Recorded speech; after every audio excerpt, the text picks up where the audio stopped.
మూడవ అధ్యాయం 14వ వాక్యాన్ని చదువుకుందాం. హెబ్రీయులకు రాసిన పత్రిక 3వ అధ్యాయం 14వ వచనం.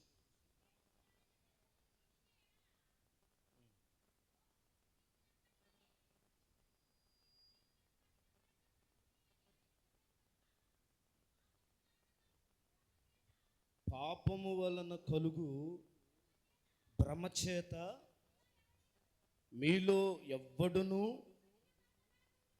కఠినపరచబడకుండునట్లు నేడు అనబడు సమయముండగానే ప్రతి దినమును ఒకనికి ఒకడు బుద్ధి చెప్పుకొనుడి. చాలమ్మ. దేవునికి మహిమ కలుగును గాక. హల్లెలూయా. నేడు అను సమయముండగానే. బైబిల్ తీశారు అందరూ ఒకసారి కలిసి వచనం చదవండి. హెబ్రీ పత్రిక అపోస్తలుడైన పౌలు హెబ్రీయులకు రాసిన పత్రిక 3వ అధ్యాయం 14వ వాక్యం చదవండి. పాపం వలన, అక్కడి నుంచి స్టార్ట్ చేయండి. పాపము వలన కలుగు భ్రమచేత మీలో ఎవడును కఠినపరచకుండునట్లు నేడు అను సమయముండగానే ప్రతి దినమును ఒకనినొకడు బుద్ధి చెప్పుకొనుడి. దేవునికి మహిమ కలుగును గాక. నేడు అను సమయము ఉండగానే అపోస్తలుడైన పౌలు సమకూర్చబడిన సంఘాన్ని ఉద్దేశించి మాట్లాడుతున్నాడు. ఇది అన్యుల గురించి రాసినది కాదు, ఇది సంఘానికి రాస్తున్నాడు. హల్లెలూయా. సంఘానికి రాస్తున్నాడు. నేడు అనబడిన సమయం ఉండగానే ఆ సమయాన్ని మనం ఏం చేసుకోవాలి అంటే సద్వినియోగం చేసుకోవాలి.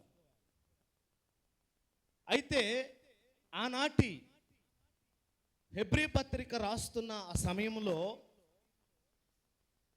అక్కడున్న ప్రజలు కొంతమంది పాపము వలన భ్రమ కలిగిన వారుగా ఉన్నారట.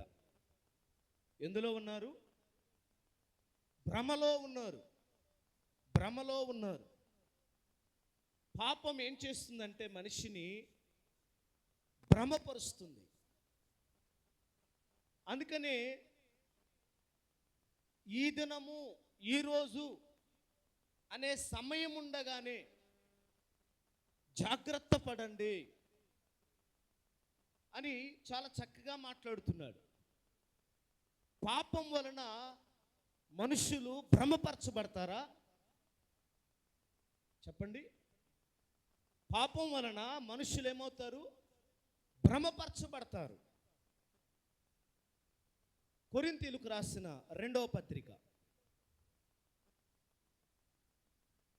ఇదే అపోస్తలుడైన పౌలు కొరింథీకి రాస్తున్నాడు. 2వ పత్రిక 11వ అధ్యాయం 23వ వాక్యాన్ని స్పష్టంగా చదువుదాం. వారు క్రీస్తు పరిచారకుల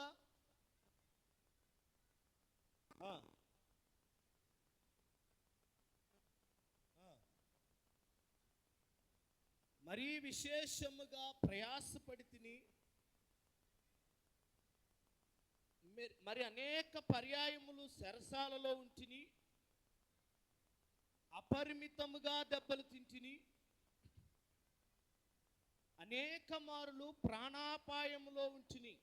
దేని నిమిత్తము? చెప్పండి, దేని నిమిత్తము? అపోస్తలుడైన పౌలు యేసుక్రీస్తును అతను సొంత రక్షకుడిగా అంగీకరించినప్పుడు అతని ముందు ఎవ్వరు నిలబడేవారు కాదు. అతనికి ఎవరూ ఎదురు చెప్పేవారు కాదు. పౌలుగా మారిన తర్వాత అతడు సాధువుగా మార్చబడ్డాడు, క్రీస్తు పోలికలోనికి మార్చబడ్డాడు. యేసుక్రీస్తు ఎలాగైతే ఒక చెంప కొడితే మరొక చెంప చూపించమన్నాడో అది క్రియాపూర్వకంగా అపోస్తలుడైన పౌలులో మనకు కనబడుతుంది ఆ వాక్యం. హల్లెలూయా. 2-3 వచనాలు కూడా చూడండి. దేవాసక్తితో మీ ఎడల ఆసక్తి కలిగి ఉన్నాను. ఎందుకనగా, జాగ్రత్తగా వినండి, పవిత్రురాలైన కన్యకగాను ఒక్కడే పురుషునికి అనగా క్రీస్తుకు సమర్పింపవలెనని మిమ్మును ప్రధానము చేసి తిని గాని, జాగ్రత్తగా వినండి, సర్పము తన కుయుక్తి చేత అవ్వను మోసపరచునట్లు మీ మనస్సులను చెరపబడి క్రీస్తు ఎడలనున్న సరళత నుండి పవిత్రత నుండి ఎట్లైనను తొలగిపోవునేమోనని భయపడుచున్నాను. దేవునికి మహిమ కలుగునుగాక. పాపము వలన మనుషులు భ్రమపరచబడతారు అనడానికి సరైన నిర్వచనం ఈ వచనం. ఎవరు భ్రమపరచబడ్డారు అనంటే, పౌలు గారు ఇక్కడ కొరింథీ సంఘానికి రాస్తున్నాడు. కొంత భయపడ్డాడు పౌలు గారు. ఎందుకు భయం వేసింది? క్రీస్తు యొక్క సరళత నుండి పవిత్రత నుండి ఎట్లయినను మీరు తొలగిపోదురేమోనని భయపడుచున్నాను. నేను ముందే చెప్పాను, అన్యుల గురించి రాసిన మాట కాదు ఇది. యేసుక్రీస్తును ఎరుగని వారి గురించి రాసిన మాట కాదు ఇది. కన్యకైన, ఆలయం చదవండి, పవిత్రురాలైన కన్యకనుగాను ఒక్కడే పురుషునికి అనగా క్రీస్తుకు సమర్పింపవలనని దేవునికి మహిమ కలుగునుగాక. మనం ఎవరమయ్యా అంటే ప్రధానము చేయబడిన వారు, స్త్రీలైనా పురుషులైనా. ఏమండి, స్త్రీలైనా పురుషులైనా యేసుక్రీస్తుకు ఏం చేయబడ్డాం మనం? ఆయన వరుడై ఉన్నాడు, రాబోతున్న వరుడై ఉన్నాడు. ఆ వరుడైనటువంటి యేసుక్రీస్తుకి మనకి ఏ బంధం ఉంది? చెప్పండి, ఏ బంధం? ప్రదానము చేయబడింది, నిశ్చితార్థం అయిపోయింది, ఎంగేజ్మెంట్ అయిపోయింది. హల్లెలూయా చెప్దాం. ఇప్పుడు ఎంగేజ్మెంట్ అయినటువంటి పెళ్లి కుమార్తె ఎవరి కోసం ఎదురు చూస్తుంది? చెప్పాలి. సపోజు 3 నెలలు అనుకుందాం, 3 నెలల వరకు పెళ్లి పెట్టుకోవడానికి కుదరదు, ముందు ఉంగరాలు మార్చుకుందాం అంటారు. 3 నెలలు ఎప్పుడు వస్తుందా అని ఎదురు చూస్తారు. అవునా కదా? పెళ్ళైన వాళ్ళు చెప్పట్లేదు కదా, ఎప్పుడు వస్తుందా, 3 నెలలు ఇంకా 3 నెలలు రాలేదే అని కలవరంలో కూడా వస్తారు 3 నెలలు కదా.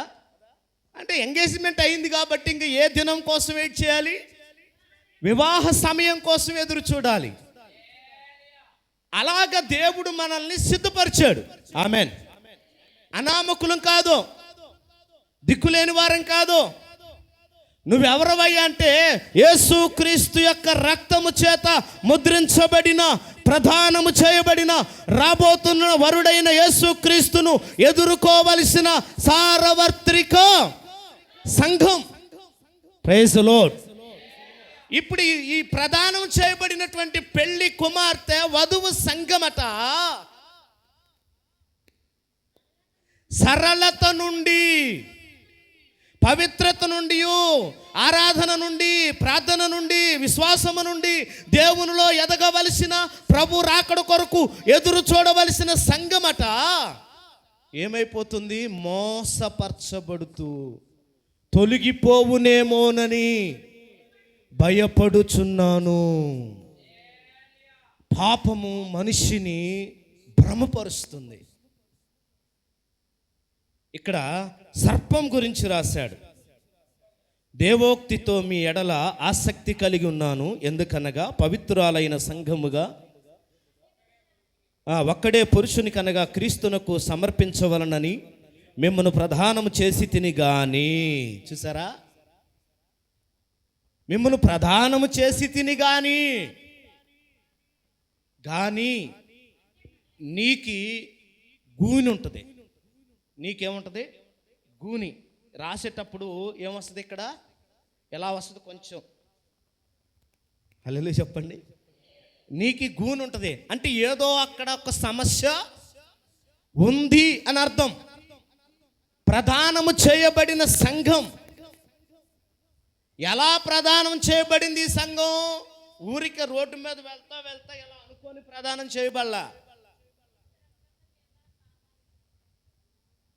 ఇందాక మనం పాడిన పాట అదే, నిన్ను మాత్రమే నేను నమ్మానయ్యా, నీవు మాత్రమే నా ధైర్యం యేసయ్యా, నిన్ను మాత్రమే నేను నమ్మానయ్యా, నీవు మాత్రమే నా ధైర్యం యేసయ్యా.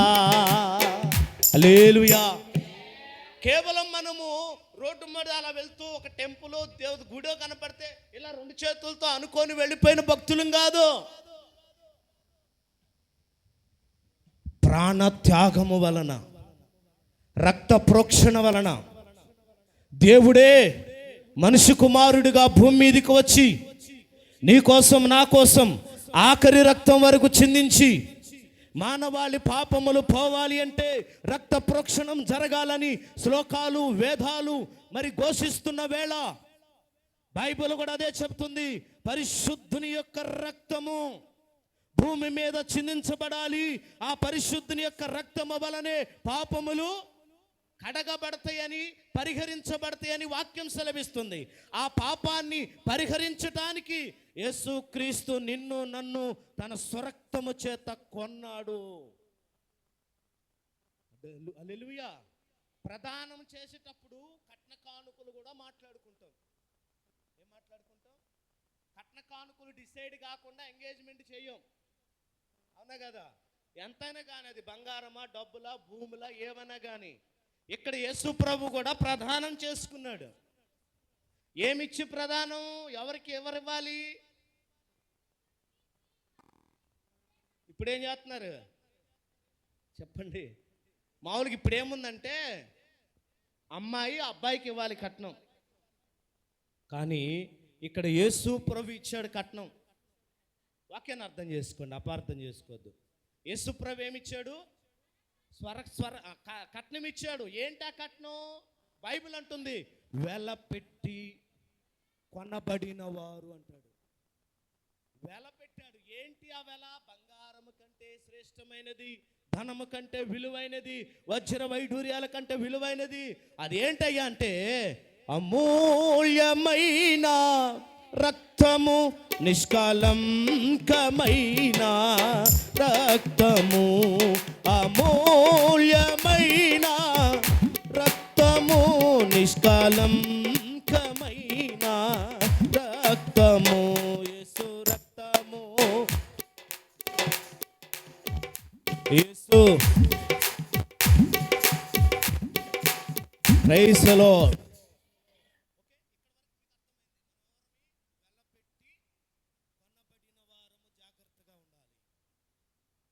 చెప్దాం, ఊరికలా రోడ్డు మీద అలా మొక్కుకొని వెళ్ళే వాళ్ళం కాదు.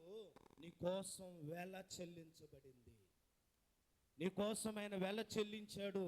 నిన్ను ఆయన ప్రదానము చేసుకున్నాడు. ప్రదానము చేయబడిన సంఘం, సిద్ధపరచబడిన సంఘం, ప్రభు రాకడ వరకు ఎదురు చూడవలసిన సంఘమట ఏమవుతుందట? ఇక్కడ కుయుక్తి కలిగినటువంటి సర్పము తన కుయుక్తి చేత అవ్వను మోసపరిచినట్లు మీ మనస్సులను చెరపబడి.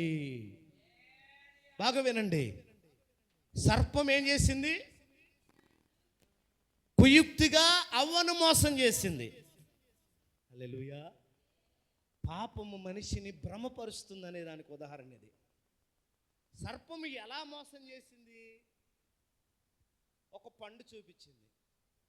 పండు, ఆ పండు తింటే మీరు దేవుడు అంతటోళ్ళు అవుతారని చెప్పేసి అంటే ఎవరు తినకుండా ఉంటారు?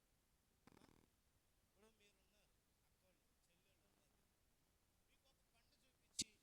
అమ్మ ఈ పండు తింటే మీరు తెల్లగా నిగనిగలాడిపోతారు, ఈ నలుపు అంతా పోద్ది, తెల్లగా వస్తారు, నునుపుగా వస్తారు, నాజూగ్గా తయారవుతారని అన్నాను అనుకోండి, ఎవరు వద్దనరు. ఎవరికి నాకు వద్దులే అన్న, ఈ కలర్ చాలే, ఈ అందం చాలే అని ఇక్కడ అన్నా, మళ్ళీ ఇంటికి వెళ్ళాక ఏదోలేన్నా అందరూ ఉన్నారని ఏమనలేకపోయాను, ఆ పండు ఏదో నాకు కాస్త ఇవన్నీ అంటారు. అంటే సహోదరులు ఎవరైనా సరే కొంచెం అందంగా తయారవుతామంటే ఎవరు తయారవరు? ఇప్పుడు మీరు కాకపోయినా వినండి వాక్యం. ఒకరోజు మా పాస్టర్ గారు వేరే హౌస్ విజిటింగ్కి వెళ్ళాడట. ఇప్పుడు కాలేదు, చాలా రోజుల క్రితం. హౌస్ విజిటింగ్కి వెళ్తే ఆ ఇంట్లో అడుగు పెడతానే కుళ్ళిపోయిన కోడిగుడ్లు వాసన వస్తుందట. ఏ వాసన? కుళ్ళిపోయిన కోడిగుడ్లు వాసన వస్తుందట. ముక్కలా మూసుకొని ఆ బ్రదర్ని అడిగాడట, సార్ ఏమి ఇక్కడ మీ ఇంట్లో ఇంత స్మెల్ వస్తుంది, ఆ కుళ్ళిపోయిన కోడిగుడ్లు వాసన వస్తుందంటే, ఏమన్నా ఏంటంటే అసలు నిలబడలేకపోతున్నానయ్యా, ఏంటి సంగతి అంటే, జస్ట్ మీరు ఇలా వచ్చినందుకే మీరు ఎంత ఇబ్బంది పడితే ఆ కుళ్ళిపోయిన కోడిగుడ్లు వాసన మా ఇంట్లో వారానికి ఒక్కసారి వస్తుందండి అన్నాడట. ఏంటయ్యా ఎందుకు వస్తుంది, మంచి గుడ్లే తెచ్చుకోవచ్చు కదా అంటే, ఎవరో చెప్పారంటండి, టీవీలో పుస్తకంలో రాశారంట, కుళ్ళిపోయిన కోడిగుడ్లు తలకు రాసుకుంటే కుళ్ళిపోయిన చెప్పండి ఇక కుళ్ళిపోయిన కోడిగుడ్లు తలకు రాసుకుంటే నునుపుగా, నాజుగ్గా, నల్లగా, నిగనిగలాడితే ఏం చెప్పారట? హల్లెలూయా. ఈయన వెళ్తాడు కోడిగుడ్లకి, బ్రదర్ వెళ్తాడు కోడిగుడ్లకి.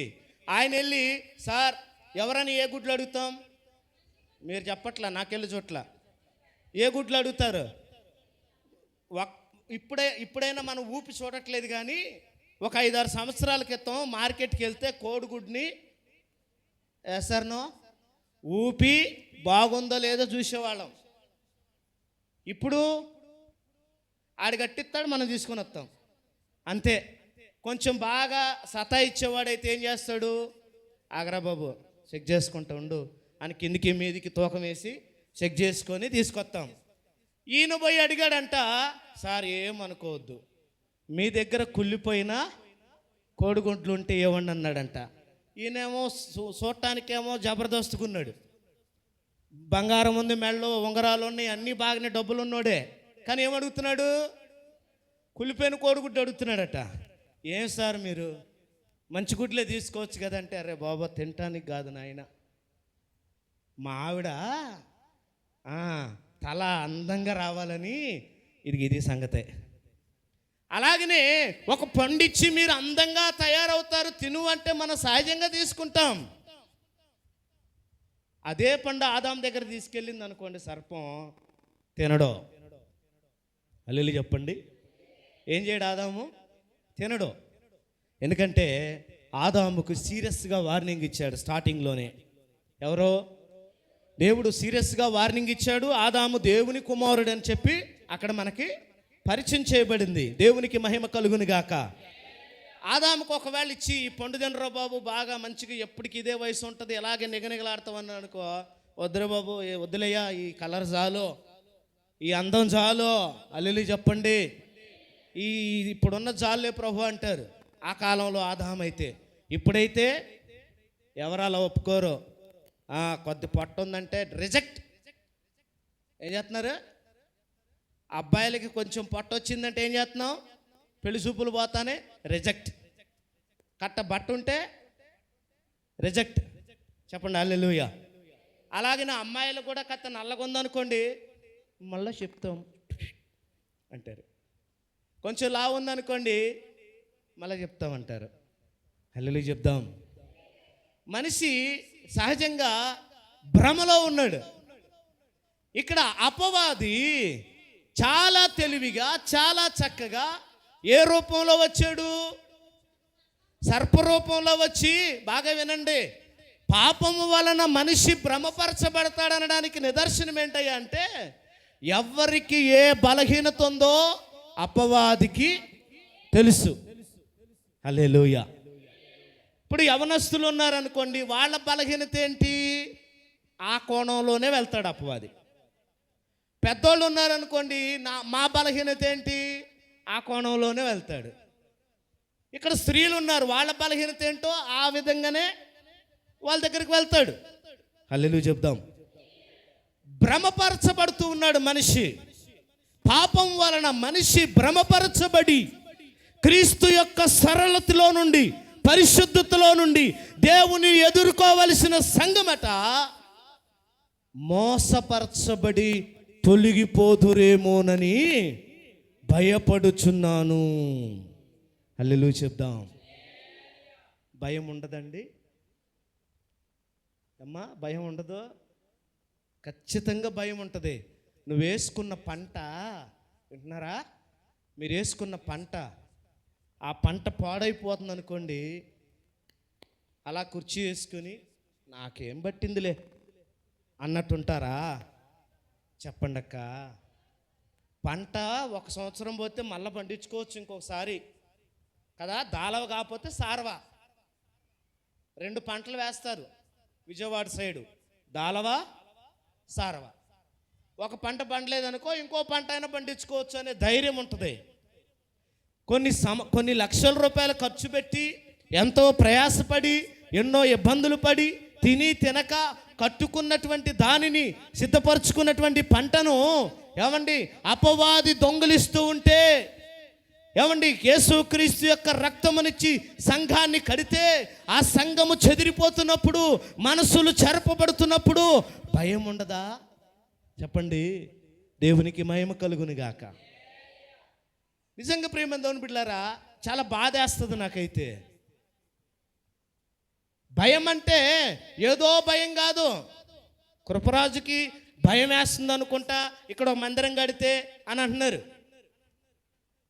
నాకు భయం ఏంటండి బాబు? ఎవ్వరూ లేనప్పుడే నేను భయపడలేదు. పులివెందుల్లో ఒక్క ముఖం కూడా నాకు తెలియనప్పుడే భయపడలేదు. సంఘం లేనప్పుడే భయపడలేదు. ఇప్పుడేంది భయం? భయం ఏంటో చెప్పనా? మనస్సులు ఏమవుతున్నాయి? చెరపబడి క్రీస్తు యొక్క సరళత నుండి తొలగిపోతారన్న భయమే. ఈ భయం నాకు కాదు, ప్రతి సేవకుడికి ఉంటుందండి. హల్లెలూయా చెప్దాం, గట్టిగా చెప్దాం. ఒక వ్యాపారం 10 లక్షల రూపాయలు పెట్టి వ్యాపారం ప్రారంభించిన, హోటల్ పెట్టుకున్నాం, ఎదురుగా ఇంకో హోటల్ పెడతానంటే ఏమంటుంది వాడికి? పెట్టుకో, 4 పెట్టుకో అంటాడా? బాధండి. ప్రయాసపడి కష్టపడి ఆయన ఎంతో అప్పు సొప్పు చేసి చిన్న హోటల్ పెట్టుకొని దాని మీద అప్పు తెచ్చి వడ్డీకి తీసుకొచ్చి కట్టుకుంటే, సేమ్ అదే రకమైన హోటల్ ఎదురుగా కడితేనే ఒప్పుకోరు మనం. దేవునికి మహిమ కలుగును గాక. గమనించుకోవాలి, వాక్యాన్ని గమనించాలి. భ్రమపరచబడుతూ ఉన్నాడు అపవాది చేత. ఇక్కడ అవ్వను ఎలాగ చాలా తెలివిగా సాతాను భ్రమపరిచి తినకూడని పండు తినడానికి ప్రేరేపించిందో, ఈరోజు సైతాను కూడా నీకు తెలియకుండా ఇదిగో నీ ద్వారా అనేక మంది చెడిపోవటానికి నీ ద్వారా ప్రేరేపించబడతారు. Praise the lord. తాను చెడిన కోతి సామెత చెప్పండి. తాను చెడిందంట, వనమంతా చెప్పండిరా, వనమంతా పాడు చేసిందంట. తాను చెడటమే కాకుండా వనమంతా పాడు చేసింది. మనసులు చెరపబడతాయి. పాపము భ్రమపరుస్తుంది. ఏంటి ఎలా భ్రమపరుస్తుంది? ఉదాహరణ, తాగుడు మానేశాం, తాగేవాళ్ళం, తాగుడు మానేసినప్పుడు మళ్ళా స్నేహితులు కలుస్తారు. ఇక్కడ ఉన్న తమ్ముళ్ళు ఉన్నారు కొంతమంది, ఆ స్థితి నుంచి బయటకు తీసుకొచ్చాడు. ఆ స్నేహితులు కలిసి ఏం చెప్తారు? రే నేను ఫ్రెండ్నా కాదా చెప్పండి. దోస్తా కాదా, ఫ్రెండా కాదా, తాగుతావా లేదా, తాగకపోతే ఇంక నీతో మాట్లాడను. ఏదో ఒక విధంగా ఎలాగో ఒకలాగా ఆ మనిషిని ఏం చేయాలా, చెడగొట్టాలా. ఆమెను చెప్దామా? సినిమాలు మానుకొని, షికారులు మానుకొని, తిరుగుడు మానుకొని, అబద్ధాలు మానుకొని, లోకాన్ని మానుకొని, పాపాన్ని మానుకొని యేసు ప్రభు పట్ల విధేయత కలిగి నడుచుకుంటా ఉంటే ఎవరో ఒకళ్ళు నీ ఆధ్యాత్మిక స్థితిని పాడు చేయటానికి, క్రీస్తులో ఉన్న సరళత నుండి నిన్ను బయటికి తీసుకురావడానికి పలు ప్రయత్నాలు చేస్తాడు అపవాది. హల్లెలూయా. నువ్వు రాను అన్నా కానీ ఒప్పుకోడు వాడు. ఏదో ఒక విధంగా ఏం చేస్తారు, నిన్ను పడేస్తారు. నేను యేసు ప్రభుని అప్పటికి ఇంకా నమ్ముకోలేదులే, కానీ నాకు సిగరెట్లు బీడీలు అలవాట్లేదు. నా ఫ్రెండ్స్ తాగుతారు, 10వ తరగతిలోనేలండి తాగుతారు. వాళ్ళు బీడీలు తాగుతారు, సిగరెట్లు తాగుతారు. నాకు బాగా జిగిరి దోస్తు ఒకడు ఉన్నాడు, ఆడి పేరు వెంకటేశ్వరం. ఇక్కడ ఎవరు లేరుగా, లేదా వాళ్ళ ముగ్గురు ఏదో మాట్లాడుకుంటున్నారు. అంకుల్ మన గురించి చెప్తున్నాడు అన్నట్టు. వెంకటేశ్వర అనేవాడు ఉన్నాడు. వీడేంటంటే నాకు హెల్ప్ చేస్తాడండి వాడు. ఎందులో? ఎగ్జామ్ రాసేటప్పుడు, మంచి కూర తీసుకొచ్చినప్పుడు, నా సైకిల్ పంచర్ పడితే ఆడ సైకిల్ ఎక్కించుకోవటం, క్రికెట్కి కలిసి వెళ్తాం, అన్నిట్లో హెల్ప్ చేస్తాడు. ఎందుకంటే కొంచెం ఆర్థికంగా కొంచెం ఇబ్బంది పడే ఫ్యామిలీ మాది, తినడానికి ఉండేది కాదు. వాడు కొంచెం బెటర్ ప్లేస్లో ఉన్నాడు. బట్ వాడి సహాయం నాకు ఎప్పుడు అవసరం. కానీ వాడు తాగుతాడు. ఒకరోజు మండు పట్టు పట్టాడు. బీడీ తాగుతావా లేదా, సిగరెట్ తాగుతావా లేదంటాడు. రే బాబా, ఇంకేమన్నా చెప్పరా, నేను చేస్తాను, దయచేసి తాగనను. తాగరా, ఎలా ఉంటుందో అంటాడు. తాగి చూడు ఎలాగుంటుందో, భలేగా ఉంటుంది, సూపర్ ఉంటుంది. ఎలాగుంటుందంటే తాగు నీకే తెలిసింది, తాగు నీకే తెలిసింది అన్నాడు. మొత్తానికి నేను తాగట్లేదని చెప్పి, నేను తాగనన్నానని చెప్పి, రే ఒక సాధారణమైన సిగరెట్ కొనిస్తాను, అది నీకేమీ ప్రమాదం కలుగుదు అని చెప్పాడు. నాకు తెలియకుండా అందులో ఏం కలిపారో నాకు తెలియదు, ఆ సిగరెట్లో ఏం కలిపారో తెలీదు. అరే ఇంటికి వెళ్ళాక తాగు అన్నారు. ఇప్పుడు ఇంటికి వెళ్ళి తాగు, ఇక్కడైతే రోడ్డు మీద అయితే తాగొద్దు. 7వ చట్ట రహస్యంగా తాగమన్నారు. నేను 2 బుక్కలు లాగిచ్చా. ఎవరి కోసం చెప్పండి? జిగిరి దోస్తు కోసం. అల్లు చెప్పండి. అవును, మరి అపవాది ఏం చేస్తాడు, మనస్సులను చెరిపేస్తాడండి. క్రీస్తులో ఉన్న సరళతలో నుండి మనల్ని ఏం చేస్తాడు, ఎన్నో సంవత్సరాలుగా కాపాడుకుంటున్న పవిత్రమైన జీవితాన్ని వాడు ఏం చేస్తాడు, పాడు చేస్తాడు. ఏదో ఒక విధంగా. చెప్పాను కదా, ఎవరికి ఉండే బలహీనత వాళ్ళకు ఉంటుందండి. ఒక్కొక్కరికి ఒక వీక్నెస్. అలాగే వాడు ఏమైద్దిలే అని చెప్పేసి గప్పు లాగానండి. లాగిన కాసేపటికి గుర్రం తిరుగుతుంది, తల తిరుగుతుంది, కళ్ళు తిరుగుతున్నాయి, భూమి మీద నడిచినట్టుగానే ఉంటున్నా. నాకు అప్పుడు అర్థమైందండి, తాగుబోతోళ్ళు ఎందుకు ఎలాగ నడుపుతారో. హల్లెలూయా. తాగినోడు ఎందుకురా సరిగ్గా చక్కగా నడవడో, ఇలాగెందుకు నడుస్తారు ఎప్పుడు అర్థమైంది? అప్పుడు అర్థమైంది. కళ్ళు తిరుగుతున్నాయి, మంచం మీద పడుకున్నానో తెలియదు, కింద పడుకున్నానో తెలియదు. మొత్తానికి ఏం చేశాడండి, భలేగుంటుందంటే ఇదా అనుకున్నానండి. హల్లెలూయా చెప్దాం. ప్రియమైన దేవుని బిడ్డలారా,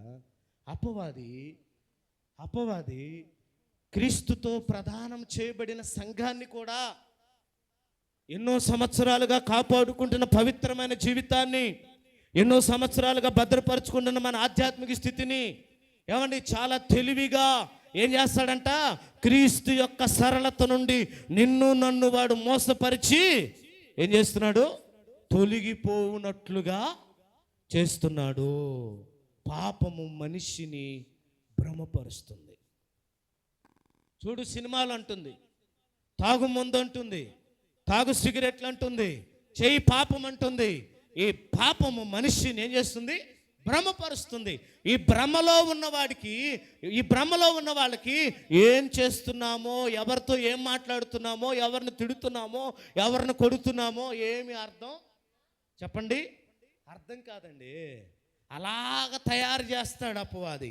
అందుకని అవ్వమ్మకి చెప్పాడు, చాలా చక్కగా, చాలా కుయుక్తిగా వచ్చాడు.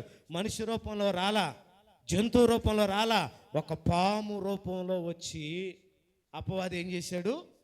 మోసపుచ్చి, సర్పము కుయుక్తి కలిగి నిన్ను నన్ను, బాగా వినండి వాక్యం విన్న ప్రియ తమ్ముడా చెల్లి, ఎదుగుతున్నావు, సంఘంలో బలపడుతున్నావు, క్రీస్తు రాకడ కొరకు నమ్మకస్తురాలుగా ఉన్న కాస్త ఉద్యోగం, ఉన్న కొద్ది వ్యాపారం, చేసుకుంటున్న చిన్న పనిని మీద ఆధారపడి నమ్మకంగా ముందుకు వెళుతున్న నీ జీవితంలో కుయుక్తి కలిగి సర్పమనగా సాతాను కేవలం సర్పములాగే రాదు.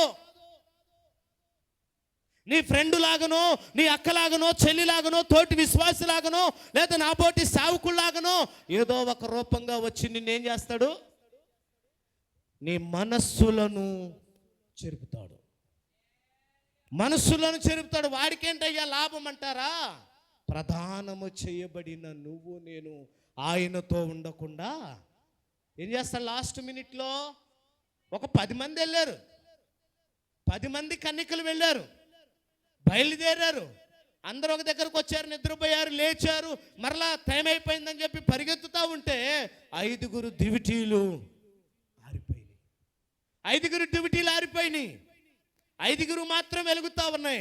ఈ ఆరిపోయిన వాళ్ళు అన్నారు, కాస్త మాకు నూనె ఇవ్వమని అడిగితే వాళ్ళు ఏం చెప్పారు తెలుసా? తెలివిగా, అలాగే ఉండాలి. బుద్ధి కలిగిన వాళ్ళు ఎలా ఉండాలి? సరళత నుండి ఏమవ్వకూడదు?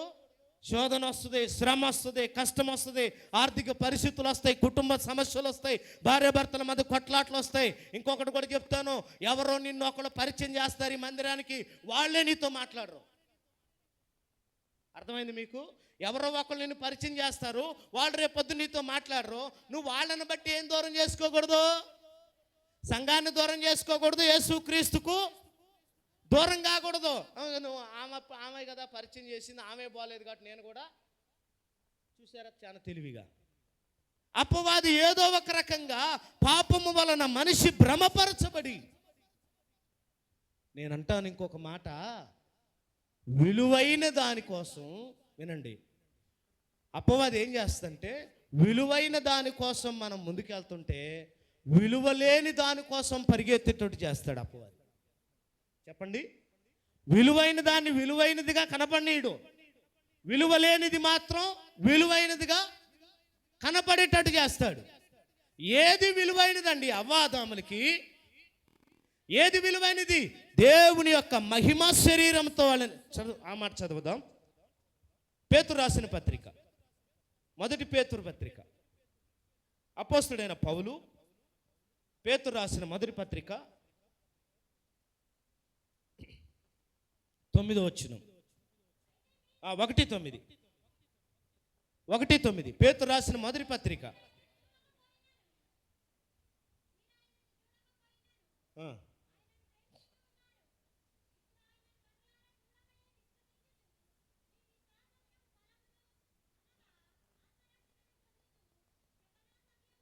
చూడండి, ఆత్మరక్షణను పొందుచు చెప్పనా సఖ్యమును మహిమాయుక్తమైన సంతోషము గలవారై ఆనందించుచూ ఉన్నారు. దేవునికి మహిమ కలుగునుగాక. అందరు చెప్దాం హల్లెలూయా. దేవుడు అవ్వ ఆదాములకు కానివ్వండి, నీకు నాకు కానివ్వండి, సమకూర్చబడిన సంఘానికి యేసుక్రీస్తును సొంత రక్షకునిగా అంగీకరించిన వానికి ప్రభు సిద్ధపరిచింది ఏంటో తెలుసా? మహిమాయుక్తమైన ఆనందం. గట్టిగా చప్పట్లు కొడదాం. దేవునికి మహిమ కలుగునుగాక. ఏ ఆనందం? మహిమాయుక్తమైన సంతోషం, మహిమాయుక్తమైన ఆనందం, మహిమాయుక్తమైనటువంటి ఆ పరలోక రాజ్యాన్ని నీ కోసం నా కోసం ప్రభు సిద్ధపరిస్తే దేనికోసం ఏది పోగొట్టుకుంటున్నాం? ఏమండి తాత్కాలికమైన సంతోషం, తాత్కాలికమైన ఆనందం, ఏమండి అప్పటికప్పుడే కాళ్ళ ముందే చూసుకొని విలువైన దాన్ని ఏం చేసుకుంటున్నాం, పోగొట్టుకుంటున్నాం, కోల్పోతున్నాం. అపవాది చేసే పని అదే. విలువలేని దానికోసం నిన్ను బయటికి తీసుకొస్తాడు, విలువైన దాన్ని నీ దగ్గర నుంచి ఏం చేస్తాడు, దూరం చేస్తాడు. విలువైనది ఏంటో తెలుసా? మహిమ శరీరంతో నింపబడిన అవ్వాదాములు, దేవునితో మాట్లాడే మహాభాగ్యాన్ని పొందుకున్న అవ్వాదాములు. ప్రతిరోజు సృష్టికర్త అయిన దేవుడు అవ్వాదాములతో మాట్లాడాడు. ఏం పోగొట్టుకున్నారు? చెప్పాలి. ఏం పోగొట్టుకున్నారు? మహిమాయుక్తమైన ఆనందాన్ని, తండ్రితో మాట్లాడే భాగ్యాన్ని, ఆ ఏదోను తోటను, సమస్తాన్ని పోగొట్టుకొని వేటికి పేర్లు పెట్టాడో అవే వారిని ఏం చేసినంట, తరిమినాయి. గట్టిగా స్తోత్రం చేద్దామా? గట్టిగా స్తోత్రం చేద్దాం. ఏదేను తోట ఒక పరలోకానికి గుర్తుగా కనబడుతుంది. దేవునితో మాట్లాడే సహవాసం కనబడుతుంది. నిత్యము సుఖ సౌఖ్యాలతో ఉన్నారు, ఆనందంగా ఉన్నారు. పాపము వారిని భ్రమపరిచింది. జాగ్రత్త ప్రియమైన దేవుని బిడ్డలారా, క్రీస్తు యొక్క సరళత నుండి ఎదుగుతున్న నిన్ను, బలపడుతున్న నిన్ను, ఇదిగో దేవుని సన్నిధిలో వాడబడుతున్న నిన్ను ఎవరో ఒక స్నేహితుడు, ఎవరో ఒక సహోదరి, ఎవరో ఒక సేవకుడు నిన్నేం చేస్తాడంటే, లేనిది ఉన్నట్టుగా, ఉన్నది లేనట్టుగా. అక్కడ మీరు కొరింథీ పత్రికలు చదివితే పౌలు అంటాడు, క్రీస్తు మేము ఏ బోధ చేస్తున్నామో ఆ బోధకు భిన్నమైన బోధ తట్టు మీరు తిరగొద్దు అంటాడు. దేవునికి మహిమ కలుగునుగాక. దేవునికి స్తోత్రం చేద్దామా? హల్లెలూయా. ఒక పంట పాడైతేనే బాధపడుతాం, ఒక కుటుంబం పాడైతే బాధపడతాం. ఏమండి మన దేవుడిచ్చిన ప్రతి దాన్ని మనం దూరం అయిపోతే బాధపడతామే. అలాంటిది తన స్వరక్తం ఇచ్చి కొన్నాడు, నీతో ప్రధానము చేసుకున్నాడు ఆయన. నువ్వు ప్రధానము చేయబడ్డావు. క్రీస్తు కొరకు ఎదురు చూడవలసిన సంఘం. కానీ చాలా తెలివిగా అపవాది ఏం చేసిందంట, మోసపరిచింది. మోసపోతున్నావా? బైబిల్ అంటుంది, మోసపోకుడి, దేవుడు వెక్కిరింపబడడు. మోసపోయిన నువ్వే నష్టపోయేది కదా. మనుషుడే పంట విత్తునో అదే పంటను కోస్తావు. ఈరోజు నువ్వు ఒక ఆత్మను చెడగొడితే నీ ఆత్మను దేవుడు ఏం చేస్తాడంట, పాడు చేస్తాడు. జాగ్రత్త ప్రియమైన దేవుని బిడ్డలారా, విలువైన దానిని పొందుకోవలసినటువంటి సంఘం విలువలేని దానికోసం, ఏమండి ఇంతలో కనబడి అంతలో మాయమైపోయే ఆవిరిలాంటి జీవితం, ఆవిరిలాంటి లోకం కోసం విలువైన దాన్ని పోగొట్టుకుంటున్నాం. అపోస్తలుల కార్యాల గ్రంథం ఇంకొక 2 వచనాలు చెప్పి ప్రార్థన చేస్తాను. అపోస్తలుల కార్యాల గ్రంథం విలువైన దానికోసం, విలువలేని దానికోసం పరిగెత్తి పోగొట్టుకున్న ఒక భక్తుడి గురించి చెప్తాను. 25వ వచనం, మొదటి అధ్యాయం.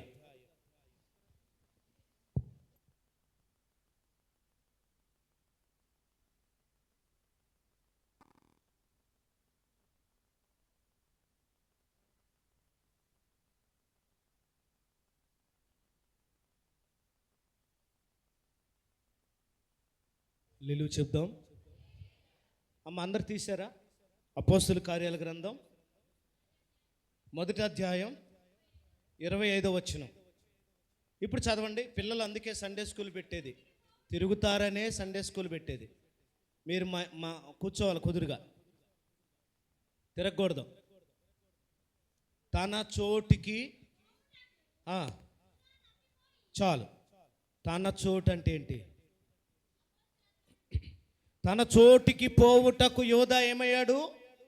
తప్పిపోయాడు. ఏంటి తన చోటు? అపోస్తులత్వాన్ని పోగొట్టుకున్నాడు, తండ్రితో సహవాసాన్ని పోగొట్టుకున్నాడు, యేసుక్రీస్తుతో కుడిపార్శ్వాన్ని పోగొట్టుకున్నాడు. 12 సింహాసనాల మీద ఒక సింహాసనాన్ని అధిష్ఠించవలసిన ఇస్కరియోతు యోధా, చెప్పండి ఏమైపోయాడంట? తొలగిపోయాడు. తన చోటికి, చదవమ్మా, తన చోటికి పోవుటకు యోధా తప్పిపోయి చాలు. పోగొట్టుకొని నీ పరిచర్యలో వాళ్ళు ప్రార్థన చేస్తూ ఉన్నారు, అడుగుతూ ఉన్నారు, యోధా ప్లేస్లో వీళ్ళిద్దరిని ఒకరిని ఎన్నుకోమని. అయితే యోధా ఏం పోగొట్టుకున్నాడు? దేనికోసం ఏది పోగొట్టుకున్నాడు చెప్పాలి. దేనికోసం ఏది పోగొట్టుకున్నాడు? యేసుక్రీస్తుతో సహవాసం, అపోస్తులతో సహవాసం, తీర్పు తీర్చే భాగ్యం, పరలోకాన్ని, పరదేశిని ఏం పోగొట్టుకున్నాడు? ఏది ఎక్కువ? నాణ్యాలా? చెప్పండి, ఏది ఎక్కువ? ఏమంటే దేవుని సన్నిధికి మించిన డబ్బా? దేవుని సన్నిధికి మించిన బంగారమా? దేవుని సన్నిధి కంటే విలువైందా? ఎస్. ఇస్కరియోతు యోధా మనస్సులో ఏం చేశాడు అపవాది? క్రీస్తు యొక్క సరళత నుండి అతను ఏం చేశాడు? బయటికి తీసుకొచ్చాడు. ఈరోజు నేను అంటాను, ప్రియమైన దేవుని బిడ్డలారా, ఈ విధమైన ఆరాధన, ఈ విధమైన వాక్యం, ఈ విధమైన పరిచర్యలో నిలబడి అర్హత అందరికి ఉండదు. కొంతమంది తొలగిపోతారు. కావాల్సిగానే నిలబడిన వారు ఖచ్చితంగా విలువైన దానిని పొందుకుంటారు. గట్టిగా చప్పట్లు కొడదాం. దేవునికి మహిమ కలుగును గాక. యేసు ప్రభుతో ఉన్నారన్నంత మాత్రాన వారికి శ్రమలు రాకపోలేదు. యేసు ప్రభుని వెంబడించినంత మాత్రాన వారికి అన్ని ఆశీర్వాదాలే కాదు, వారికి కష్టాలు వచ్చినాయి, నిందలు వచ్చినాయి, అవమానాలు వచ్చినాయి, వేదనలు వచ్చినాయి. అవునా కదా? ప్రాణాలు కూడా ఇచ్చారు, ప్రాణాలు కూడా త్యాగం చేశారు. ఎవరి కోసం? క్రీస్తు కోసం, సువార్త కోసం, సంఘం కోసం ప్రాణాలను కూడా ఇచ్చారు. ఇదే పౌలు అంటాడు, మిమ్ములను బట్టి నేను కన్నీళ్లు విడుచుచున్నాను, మిమ్మల్ని బట్టి నేను ఏడుస్తున్నాను. ఇంత త్వరగా, ఇంత సులువుగా, ఇంత ఈజీగా దేవునికి దూరం అయిపోతారని నేను అస్సలు అనుకోలేదు. దేవునికి మహిమ కలుగును గాక.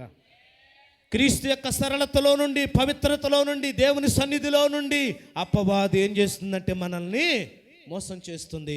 విలువైన దానికోసం వస్తానని చెప్పి, విలువైన దానికోసం పరిగెత్తవలసిన ఇస్కరియోతు యోధా విలువ లేని దానికోసం విలువైన సహవాసాన్ని పోగొట్టుకున్నాడు. మీకు తెలుసో లేదో, ఈ బుద్ధి అప్పటికప్పుడు పుట్టింది కాదట. ఆ వచనం చదవండి, యోహాను సువార్త 13వ అధ్యాయం 2వ వచనం. వారు భోజనము చేయుచు ఉండగా ఆయనను అప్పగింపవలనని సీమోను కుమారుడగు ఇస్కరియోతు యోధా హృదయములో అపవాది ఇంతకు ముందే ఆలోచన పుట్టించి ఉండెను. దేవుని స్తోత్రం చేద్దాం. ఎప్పుడు పుట్టింది ఆలోచన? ఇంతకు ముందే అపవాది ఏం చేశాడంట? ఆలోచన పుట్టించాడు. ఆనాడు అవ్వన ఆ రీతిగా మోసపరిస్తే, ఇస్కరియోతు యోధాను ఈ విధంగా మోసం చేస్తే, మరి నిన్ను నన్ను ఎలా మోసం చేస్తున్నాడో ఒక్కసారి వాక్యపు వెలుగులో పరిశీలన చేసుకోవాలి.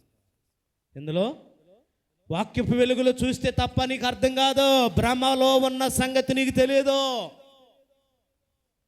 అపవాది నిన్ను భ్రమపరుస్తున్నాడు. ఏమి కాదులే తాగు అంటున్నాడు, ఏమి కాదులే తిరుగు అన్నాడు, ఏం కాదులే పాపం చేయి అన్నాడు, ఏం కాదులే మాట్లాడు అన్నాడు, ఏం కాదులే ఇష్టం వచ్చినట్టు బ్రతుకు అన్నాడు. ఎవరు? అపవాది. ఎందులో నుంచి తప్పించడానికి? కేవలం కనబడుతున్న ఈ భూమి మీద ఉన్న చర్చి నుంచి కాదు, యేసు క్రీస్తుతో నీవు ఉండవలసిన ఆ పరిశుద్ధ సహవాసం. అందుకంటాడు, మన ప్రధాన యాజకుడు మన కంటే ముందుగా వెళ్ళెను, మన ప్రధాన యాజకుడు మన కంటే ముందుగా వెళ్ళెను. యేసు రక్తము, రక్తము, యేసు. హల్లెలూయా. యేసు క్రీస్తుతో ఉండవలసిన సంఘం మనం, ప్రధానం చేయబడిన సంఘం మనం. గుర్తుపెట్టుకోండి, ఏదైనా ఒక ఆలోచన, ఏదైనా ఒక సలహా, ఏదైనా అపవాదిని మనసులో ఎవరో ఒకరి ద్వారా ప్రేరేపిస్తున్నప్పుడు ఒకటి గుర్తుపెట్టుకో, రాసి పెట్టుకో, నేను ప్రధానము చెయ్యబడిన దానను, నేను ప్రధానం, క్రీస్తుతో ప్రధానము చేయబడ్డాను. ఆయన రాకడ కోసం నేను ఎదురు చూస్తున్నాను. మధ్యలో దేనికి నేను లొంగను, దేనికి నేను టెంప్ట్ అవను, దేనికి నేను పడిపోను. ఆయనను నన్ను ఎలా ప్రదానం చేసుకున్నాడో తెలుసా? బంగారం ఇచ్చో, రోకలిచ్చో, పొలం ఇచ్చో కాదు, తన రక్తమిచ్చి తన ప్రాణమిచ్చి నీ కోసం వెల చెల్లించాడండి. దేవునికి మహిమ కలుగునుగాక. అందుకే పౌలు ఏడుస్తున్నాడు, బాధపడుతున్నాడు. ఎక్కడ మీ మనస్సులు చెరపబడతాయి. ఆల్రెడీ అపవాది మనస్సులు ఏం చేస్తున్నాడు? చెరుపుతున్నాడు. ఇదంట, అదంట, అట్టంట, ఇట్టంట. నీకు సగం తెలుసు, నీకు సగం తెలియనప్పుడు దాని గురించి ఎక్కువ ఆలోచించాల్సిన అవసరం నీకు లేదు. ఇది ఎవరి పన్నాగం, ఇది ఎవరి ప్లాను, ఎక్కడ నేనేమవుతున్నాను? దేవునికి దూరం అవుతున్నానా? సంఘానికి దూరం అవుతున్నానా? పూర్తిగా లోకానికి పరిమితమైపోతానా? ఒక ఆలోచన నువ్వు చేయాలి. లేదంటే క్రీస్తు సరళత నుండి నువ్వు దూరం అయిపోయి విలువైన దానిని పోగొట్టుకుంటావు. విలువైన దానిని పోగొట్టుకున్నారు ఆ 5 కన్నికలు. దేనికోసం? నిర్లక్ష్యం. చెప్పండి, నిర్లక్ష్యం, సోమరితనం, నిద్రపోతుతనం. ఈ సోమరితనము, నిర్లక్ష్యము వలన ఎంత కావాలో అంత నూనె వారి దగ్గర లేదు. నూనె వాక్యానికి, పరిశుద్ధాత్మకు గుర్తు. దేవునికి మహిమ కలుగును గాక. నువ్వు సిద్ధపడాల్సిన సంఘం, ప్రభు రాకడ కొరకు ఎదురు చూడవలసిన నువ్వు విలువైన దాన్ని పోగొట్టుకొని చివరగా మత్తయి సువార్త 27:3 చదువుదాం. మత్తయి సువార్త. అప్పుడు ఆయనను అప్పగించిన యూద ఆయనకు శిక్ష విధింపబడగా చూచి పశ్చాత్తాపపడి ఆ 30 వెండి నాణ్యములు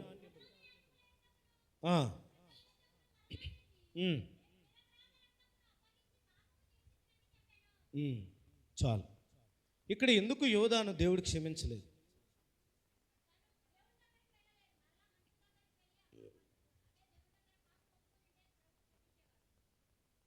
ఇంకా ఇస్కరియోతు యోధా చేసిన పని చిన్న పని కాదు కదా. చెప్పండి, ఎందుకు సమకూర్చబడలేకపోయాడంటే అప్పటికే ఇస్కరియోతు యోధా చేతులు దాటిపోయింది. ఆయన చేతుల్లో ఏమీ లేదు. ఎక్కడ ఇస్కరియోతు యోధా ఆలోచించాలంటే ప్రభువును మాకు అప్పగించాలన్నప్పుడే ఆలోచించాలి. హల్లెలూయా చెప్దాం. ఆయన ఏమనుకున్నాడంటే ఏదో 2 దెబ్బలు కొట్టి, చెప్పండి, అపవాది కుయుక్తి నీకు తెలియదు. నీ కుటుంబంలోకి అపవాదికి స్థానం ఇస్తే, నీ జీవితంలోనికి అపవాదికి ఒక్కసారి చోటిస్తే వాడు జస్ట్ పైన ఏదో నిన్ను డిస్టర్బ్ చేసి వెళ్ళడం, పూర్తిగా పతనమయ్యే వరకు నిన్ను వదిలిపెట్టాడు. గుర్తుపెట్టుకోండి. కరెంటు షాక్ కొడితే ఏం చేస్తుంది?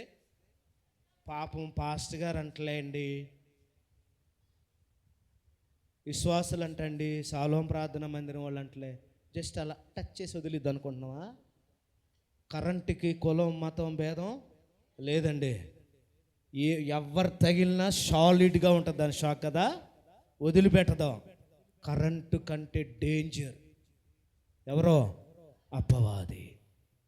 కరెంటు షాక్ కొట్టినా మళ్ళా బతికే అవకాశం ఉండొచ్చు, కానీ అపవాది ఒక్కసారి నువ్వు చోటిచ్చి నీ కుటుంబంలోనికి ఆహ్వానిస్తే పైకి మాత్రం నువ్వు బ్రతికుండొచ్చునేమో, కానీ ఆధ్యాత్మికంగా నువ్వు నీ కుటుంబాన్ని అపవాది ఏం చేస్తాడు?